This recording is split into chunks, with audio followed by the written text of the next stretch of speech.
It has been 9 days since the deadly earthquakes in Turkey and Syria, and people are still being found alive. NBC News correspondent Kelly Kobea has more on the rescue efforts and just what happened to the earth in Turkey. Listen to this, please. Clinging to hope, this 42-year-old woman carried to safety almost 10 days after the deadly earthquake. Searchers and survivors refusing to give up. At least 9 people freed from the mountains of concrete and twisted metal that used to make up their homes Tuesday. Now, if you'll remember 2 videos ago, I told you how that the death rate was climbing and that after 3 days, certain organs in your body begins to start dying. I didn't say that you would die in 3 days, but that certain organs would start to die. But to see people miraculously be saved after 9 days is absolutely a miracle. But listen to this, please. I want to show you something. These rescuers finding the outstretched hand of a 65-year-old survivor, later pulled out after nearly 9 days. Rescue crews digging long tunnels to reach them, many exhausted, some sleeping on piles of debris. Wow. More than 200,000 homes in Turkey were destroyed or so badly damaged they'll have to be demolished. Turkey's president saying more than 35,000 have died in this country alone. In that country alone. Close to the fault line, the quakes changing the Now look at that. You see where that just gave way the way that it did right there? That big, humongous, gaping hole right there that basically created a gorge. landscape. This used to be a single olive grove, now separated by a deep canyon 1.5 miles long. 1.5 miles long. So you can't tell me that them draining trillions and trillions of barrels of oil out of the ground is not creating these cavities, and whenever these cavities give way, it creates this earthquake. Amid so much destruction, incredible stories of survival. It's really incredible what those earthquakes did. That is going to do it for me today. Deadline White House.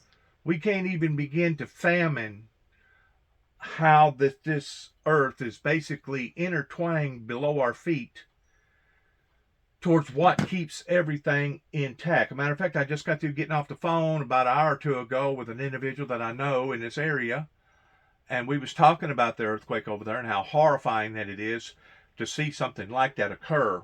And most people can't even begin to imagine the intensity of it unless they have been involved in a major eruption or some sort of emergency situation like that. But we was discussing around here the earthquake pertaining to the New Madrid Fault that's supposed to be like a century behind where it should have already done moved. And I told her, I said, well, the earthquake that happened in 1811, 1812 that created Reelfoot Lake, I said, this time, whenever the same thing occurs pertaining to a major shift, it's going to be worse. And she said, why is it going to be worse? I explained to her, I said, because whenever that earthquake took place in 1811, 1812, I said, the majority of these fields around here that farmers farm in wasn't fields. They was forestry, trees, roots that went down into the ground 50, 60, maybe 100 feet down into the ground and helped hold the ground together. I go, today, we no longer have that structure. I said, today, if the same earthquake that hit Reelfoot Lake hit again, it wouldn't have to be no powerful, just as powerful. It would literally cause your habitat to turn into oceans, and you would see it swelling up and down and moving, just as you just got to seeing a while ago in that footage of what's going on over there in Turkey and Syria. I think the scientists have known all along that not only was we damaging this earth, and if I'm not mistaken, you can go all the way back to about the early 1950s that scientists did make discoveries that not only was we poisoning our atmosphere with all the smokestack industry days that come about, but that we was deforming, I guess that's the right word to use, we was deforming the ecosystem below our feet, that now we're seeing the repercussions of towards these major gaping holes that even the Bible correspond with, that in the last days that there would be earthquakes in divers places. That whenever you shall see these things starting to come about, know that the end is near. Know that the end is near. Just like whenever it says that whenever Jerusalem is accomplished with armies, know that the end is near. You can't go nowhere over in the Middle East without a bunch of people over there that's wanting to fight and got a bunch of guns and armies and all kinds of different things going on over there. We are at the end, and it's only going to get worse before it gets better, unless we as a society can pull together and unite and pray that the Holy Father will intervene in these occurrences that obviously was already predicted as advisories or warnings 2,000 plus years ago, whenever Jesus said that these occurrences would take place. And throughout history, every generation has went through the same formation of the same type of hardships again and again and again. And in actuality, it's a form of perfecting, and a lot of times in the perfection, it requires purging. And as people are being purged, towards, just like the Bible talks about, that in the last days that he will sever the wicked from among the just, by allowing for this demonic figure to come down in great wrath in these last days, people don't realize that how close we are, only one heartbeat away, all of us, including myself, from spending the rest of our lives in eternity. In eternity. And just like this massive accident right here that happened with this railroad, it's horrifying to think that how that something occurred that was man-made, and they thought that they had it all tubed up and bottled up and had it all under control, that now they're realizing it's far from being in control. And if the truth be known, there's going to be wide world suffering. I know there'll be local suffering, but if the truth be known, there'll be wide world suffering on account of it, because whenever you get to looking, hang on a second, at them big plumes of smoke that's going up into the atmosphere right there, that's not just smoke like you would see burning some leaves or burning even a little bit of garbage or whatever. That is highly toxic chemicals going up into the atmosphere. That's going to add to the problem pertaining to the depletion of the ozone. Right now, it's almost 73, 74 degrees. This is, the 15th of November, 2023 here in America. And this is so uncommon and unusual, to the point that I've said this before, whenever the weather heats up like this, during these eventful times, that we should actually be concerned with what the weather is doing right now, as much so as we would be of a hurricane or a tornado or any of the above, because it is out of characteristic with temperatures breaking probably records today in this area. I know it has up in the northern areas, breaking records towards how warm that it's actually got. Matter of fact, they're talking about possibly some major storm activity coming in here later on this afternoon or tonight. But let's listen to this real quick. 12 days in, and we're still not getting the information. This community is getting more and more angry, more and more concerned, more and more fearful. And the frustration just got worse yesterday, because we're creating such a distrust with this community and believing in what they're hearing.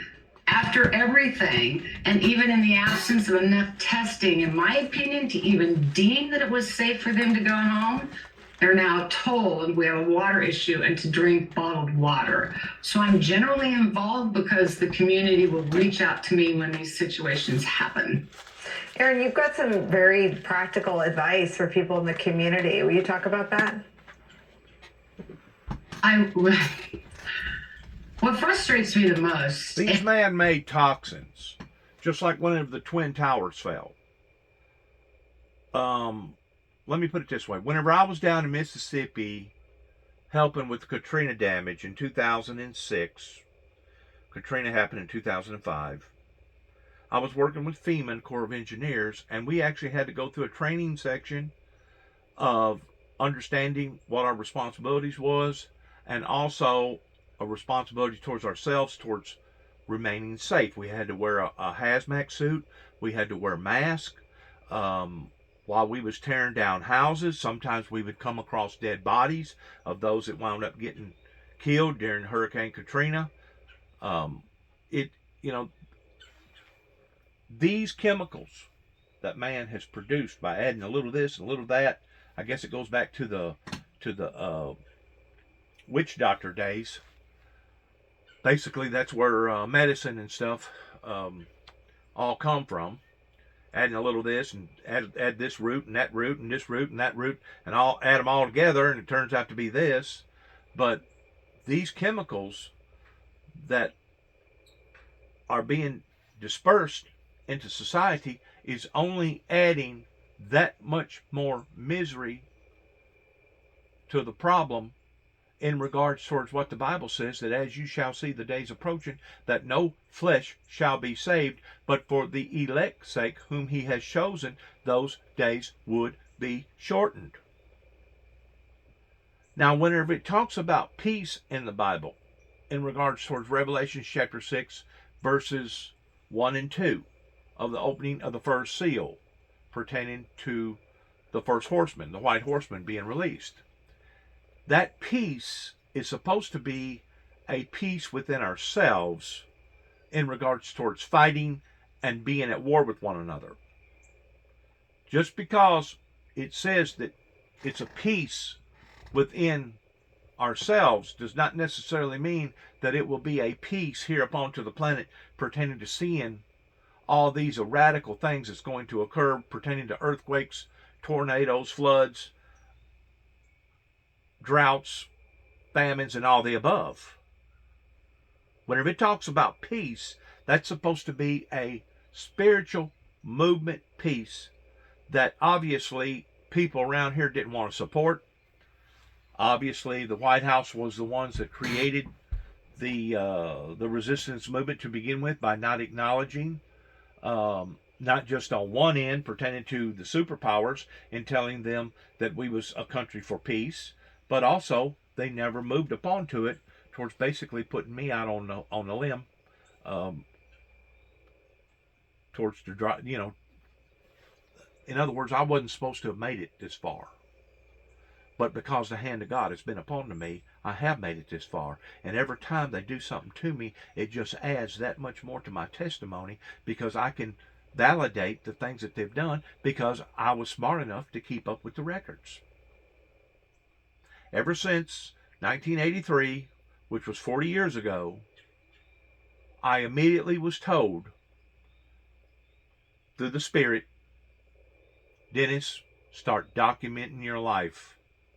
Because I knew without a shadow of a doubt that God had intervened in my life, and that I was supposed to be popping up daisies out in somebody's cemetery somewhere, but God had spared my life for a reason. So I started documenting my life. I started keeping ledgers. I started writing down the things of occurrences that I went through, and when I went through it. And some of the records that I have are medical records. Some of the records that I have is legal document records. Some of the records that I have is pertaining to pictures and etc. towards being able to validate my story. But I can validate my story. Matter of fact, I just got through getting off the telephone a while ago of an individual that I guess could speak 4 or 5 different languages. He taught out here at the college. His father was a attorney and a judge here in Obion County. I'm not going to mention his name, but he's been misunderstood because of his abilities. People are scared of him and infuriated by him because he has a gift from God that most people don't. Never few there be that shall find it. Well, I got that same gift, and he started wanting to pat me on the back towards telling me how wise that I was, and the depth of knowledge that I had. And I said, out of all the people that I've run into, you're the first person that understood that wisdom and knowledge that I have is a heavenly wisdom. Because I didn't go to school. I was a dropout in 8th grade. I was abused as a child. I had to start working in construction, and then I fell from a job, and I had to retrain myself toward learning how to walk again. And I stayed in the auto body industry for 35 years towards surviving after the miracles took place in my life in 1983 and in 1988. He said, well, you have an ability that most people don't have. I said, well, I'm going to put you in the same category as the wise men. Back 2,000 years ago, there was a reason why that the wise men was the wise men. And they wasn't the wise men because they wasn't wise or wasn't smart or wasn't intelligent. A matter of fact, it was just the opposite. A matter of fact, whenever Jesus was just a young lad, he was around theologians. He was around teachers. He was around priests and holy men. He was around some very, very educated people. And those people recognized the gift that Jesus had, because there was no way that Jesus should have been able to have understood the things that he understood, especially at that age. Today, most of the people that I get have encounters with don't understand that or can't recognize that in people. And this individual that I'm talking about is one of the far and few people that identified it and wanted to pat me on the back about it. And I said, wait a minute. I said, this is the wisdom and knowledge that God has given unto me as a gift. It says to pray for wisdom. And I prayed and prayed and prayed and kept praying for wisdom until God finally gave me that wisdom. And in the wisdom is the ability to understand people and to be able to foresee things in people's lives, or be able to sense danger, or be able to know the will of the Heavenly Father towards prophecies and etc. I said, out of all the people that I've ever bumped into, I said, you're one of the far and few between that has identified that. And by me saying that, I also said this to him. I go, I've identified that you have that same wisdom. You have that same gift. And he talked about the forces, and he said, you're absolutely correct. Like I said, this individual, and a lot of people are like this, that has a great deal of intelligence. Can memorize, 8, 7, 10 different languages, that has the ability to be able to basically memorize the whole encyclopedia or the whole Bible, word for word, verbatim, or legal law books or whatever. There's only a few people that has these abilities to be able to break things down, kind of like Einstein, in about 9 different categories. That way they can look at each category in each different way to be able to get a better understanding of it.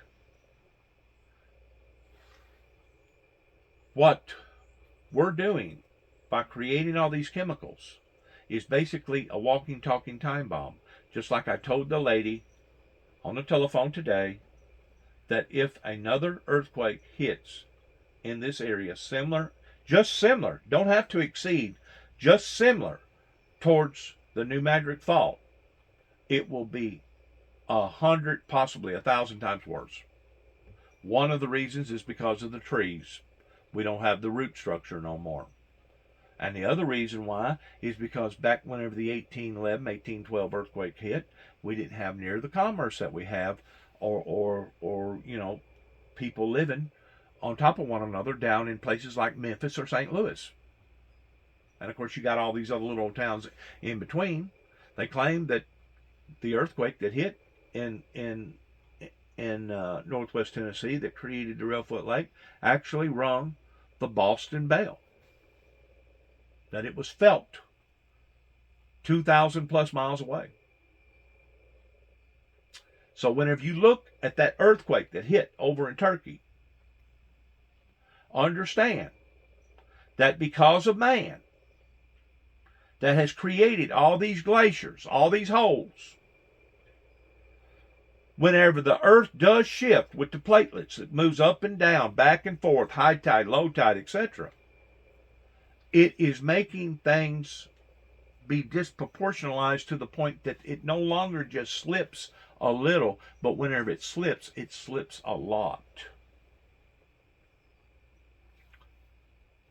And listening to some of those people from East Palestine before I came on just almost gets my heart racing and gets me very upset, because more often than not, we aren't listening to or paying attention to the very people that we should be.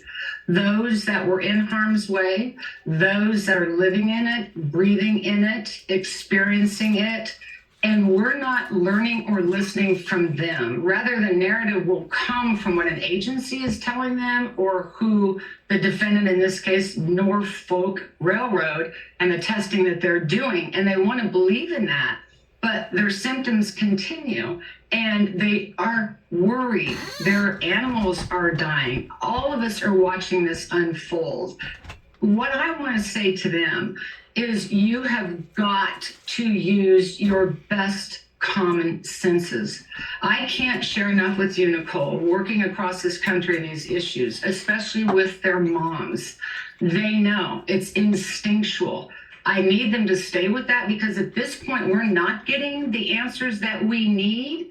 They need to stay strong as a community. They need to ask questions. They need to demand answers, and they need to rely on that instinct. If they don't feel safe, get out. If they don't feel safe coming home yet, don't go home. Heed the issues about drinking bottled water. And this is really important for people on their own private wells, because they're going to have to do their own testing. So the most important thing that they can do, and I see them do it all the time, often, when they band together, when they stay as a community, they use that common sense, they listen to those instincts, they can protect themselves, even though there's an absence of data at this point. Erin, we have the pictures up while you're talking of the plume of smoke. In all of your years of this work, is it ever safe to be standing where that plume of smoke is above your head?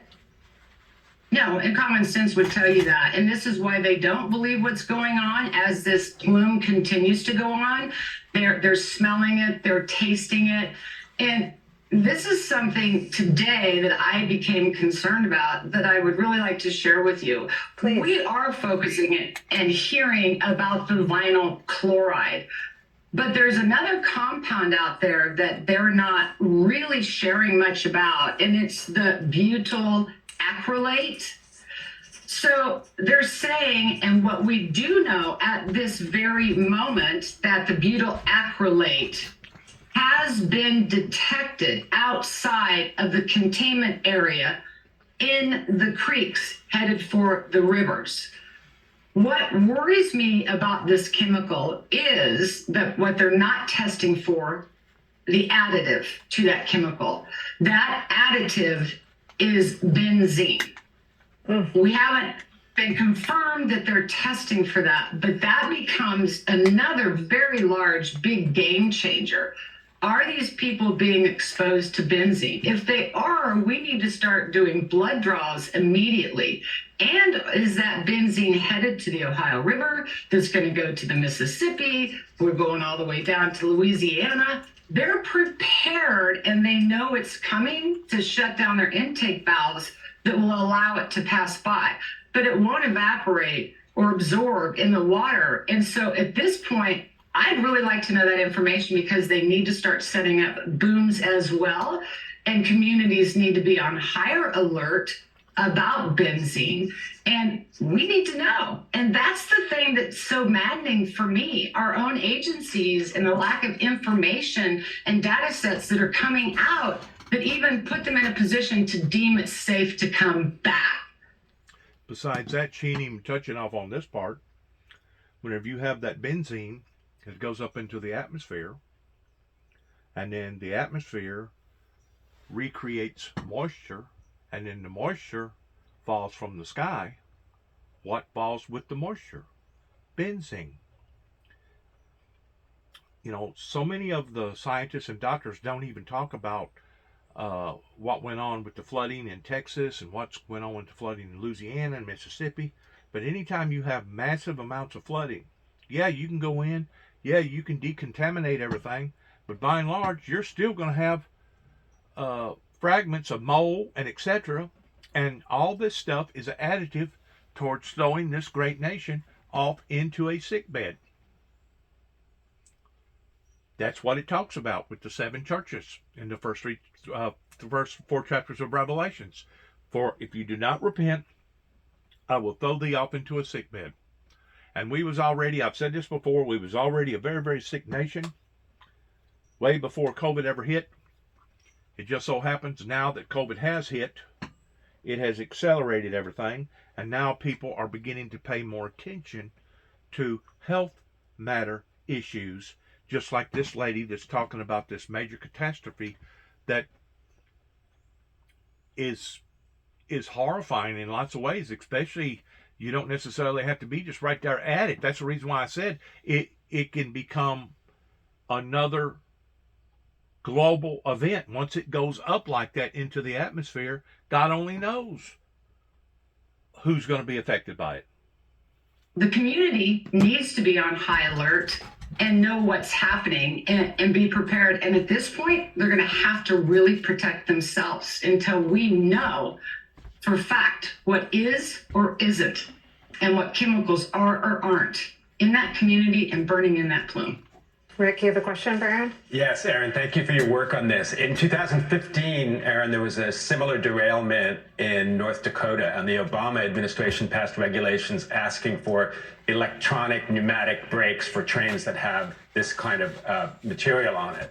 That regulation was overturned by the Trump administration in 2018. I don't know if that would may have made a difference, but I wonder, you mentioned agencies, I wonder whether you have a view of that. Well, I do. I mean, I've talked often about, infrastructure problems that exist throughout the country. And with the rail system, we have our own infrastructure problems. We need to look at that. We need to know why the train was derailed. And for me, what I worry about within the community, so as parallels are going on here and the focus of what's most important, the politics that can get involved, it just becomes so convoluted and such a fight that I don't want us to miss the focus of this community and this area of the massive groundwater contamination and destruction of our rivers that we could be looking at, the impacts to health and welfare. But yes, this conversation is going to be had, and it's going to be a political firestorm, if you ask me, about rules, regulations with the railroad industry, who knew what, failing infrastructures. And I think that we're going to have to look at that. But for me, and my focus is going to stay on this community, what they're not telling us, what I feel is being covered up, and the severity and the impact that this could be to public health and welfare, the land, the air, the soil, and our water. Just like 9/11, those that was exposed to all that toxic dust and stuff, they're now realizing long-term effects towards breathing in all that toxic stuff that happened during 9/11. That people were having long-term health issues because of that. We as a society are bringing this upon to ourselves because we didn't think it through towards what the end result was going to be. And I say this, and I'll continue to say this, there's a reason why the Bible says that God will come back and destroy humanity for destroying the earth, indicating that mankind does have the ability to destroy the earth. They may not destroy the earth all at one time, But whenever you have all these different licks that's happening, from chemicals to bombs to you name it, draining oil out of the ground and all this other stuff, yes, we are destroying the earth. And if we're not smart enough to turn it around, the big whammy could just be right around the corner whenever he said that he will come back in a time period whenever you think it not. And that whenever he does come back, he'll come back in flaming fire, taking vengeance upon them who know not him, and upon them who obey not him. And everything upon this planet will be burnt down to the ground. That's whenever he will throw society off into great tribulation. Right now, we're only thrown off into a sick bed. But if we continue on the course that we're on, we will eventually go from the sick bed over into the main enchilada pertaining to God coming back and bringing wrath upon to the people. Right now, God's divine grace and love has been mercifully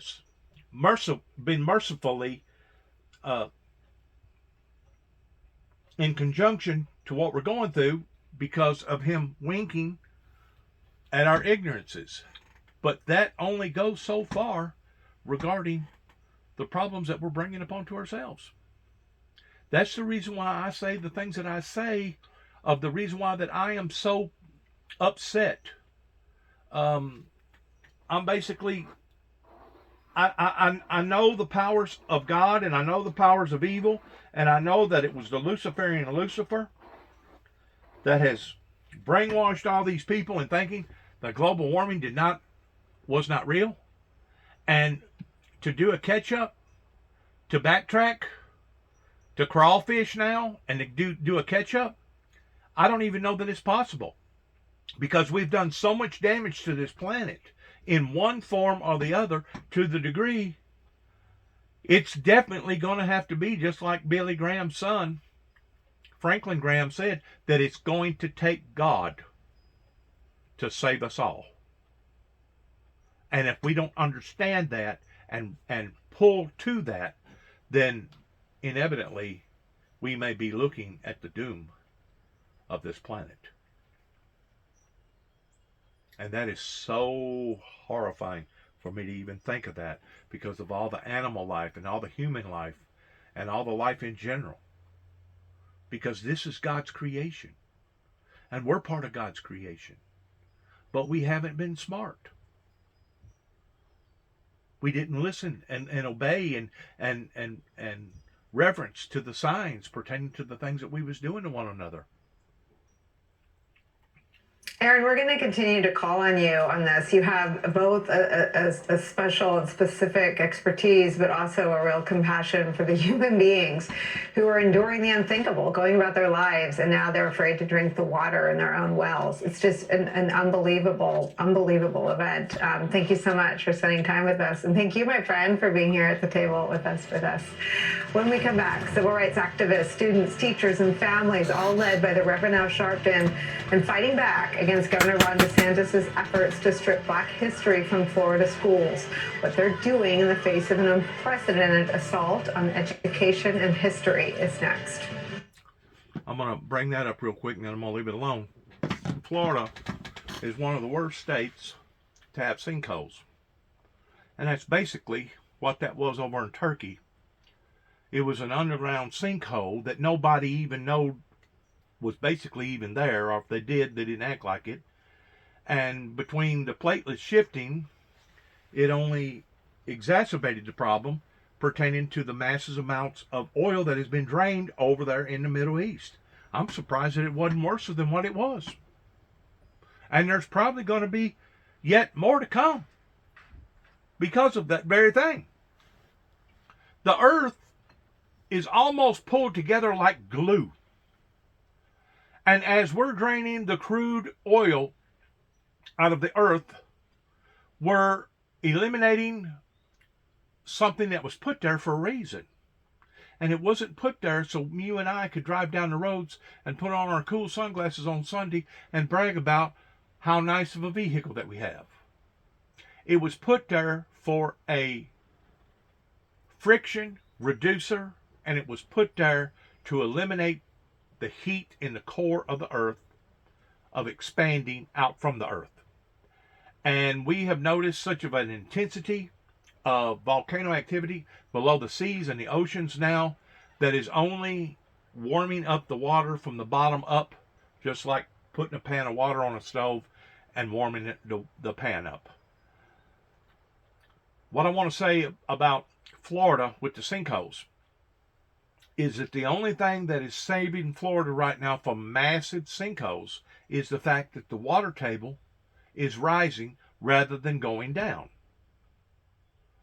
Eventually, once the ice can no longer combat against the heated water, to the point that the water becomes heated more so than the ice can cool, and once the ice becomes so melted on the North Pole and the South Pole that it's no longer adding content to the table, the water table, then eventually we will see oceans and seas start drying up. And when this happens, those that think that they're having bad experiences with sinkholes in Florida, they ain't seen sinkholes yet. They haven't seen them because it's the water table that's helping to stabilize their floor in Florida. If you was to drain all the ocean, or you wouldn't even have to drain all of it, just drain basically about 10 foot of it. If you was to drain 10 foot of the ocean, the seas, you would see astronomical damage being done to Florida pertaining to major sinkholes. Because basically sand is their bedrock, and sand ain't much of a bedrock. Even if you pour a slab of concrete on top of the sand and you got a 15-story building on top of the sand, it's still the sand that is the initial bedrock. And the only thing that's holding the bedrock together is the pressure of the water. Once the pressure of the water decreases, you will see sinkholes increase. Just like the building that fell in. We're going to see more of that. That happened over there in the Miami area about a year or so ago, a couple years ago. Good luck to all of us as we end this particular program by saying, God bless America, God bless our troops, and pray like you've never prayed before pertaining to all the events that's occurring worldwide, just as the Bible talks about to pray that you're worthy to escape these things, or pray that you can endure these things that's going to be fallen here upon to the planet, indicating that they will be fallen here upon to the planet. I, as a messenger of God, can only do so much by telling you what God has showed me to show you. Now it's going to be up to you that possibly get a hold of this material pertaining to either my YouTube platform or my Facebook platform. It will be up to you to expand upon that knowledge and share it with others so that they will recognize where we are as a society. Because I guarantee you the knowledge that I have was not knowledge that I studied and was fortunate enough towards having the right kind of atmosphere and fortunate enough towards having the right kind of DNA with my bloodline. The knowledge and wisdom that I have is not something that I have gained from Harvard or Yale or some other kind of university out here pertaining to a college, but it was the knowledge that was given to me, the same as the knowledge that was given to other prophets of God, just like the knowledge that was given to the Lord Jesus Christ that was recognized even at the age of 12 by theologians, rabbis, priests, teachers, and etc. Thanks again. Good luck to all of us, and shalom.